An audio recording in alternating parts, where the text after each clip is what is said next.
হ্যাঁ ভিউয়ার্স, আসসালামু আলাইকুম। Welcome to my page nursing information and nurse life. আজকে আমরা জানবো খালি পেটে কোন কোন খাবারগুলো খাওয়া আমাদের স্বাস্থ্যের জন্য একদম উপকারী নয় আর কি, ক্ষতিকর। তো চলুন জেনে নেওয়া যাক। ফার্স্ট হচ্ছে চা বা কফি। আমাদের খালি পেটে খাওয়া একদম উচিত নয়, কারণ এতে অ্যাসিডিটি থাকে, গ্যাস্ট্রিকের পরিমাণ অনেক বেশি বেড়ে যায়। তারপর হচ্ছে কলা।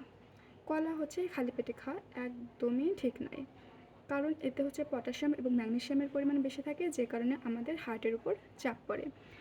তারপর হচ্ছে কাঁচা কোনো সবজি খালি পেটে খাওয়া উচিত নয়, কারণ কাঁচা সবজি হচ্ছে খাওয়ার ফলে এটা হচ্ছে হজমের সমস্যা করে বা হজম হয় না। তারপর হচ্ছে কলা, সরি, লেবু, কমলা, এগুলোতেও হচ্ছে এগুলো একটু টক হওয়ার কারণে এটা হচ্ছে অ্যাসিডিটির পরিমাণ অনেক বেশি বাড়ায় দেয়। তারপর হচ্ছে খালি পেটে একদমই খাওয়া উচিত নয় বা এটা অনেক বেশি হার্মফুল, সেটা কি বলুন তো? Soft drinks. তো সফট ড্রিঙ্কস খালি পেটে খাওয়া একদম উচিত নয়। মনে থাকবে তো, নেক্সট টাইম এগুলা খালি পেটে খাবেন না এবং নিজের শরীরের ক্ষতি করবেন না। ধন্যবাদ।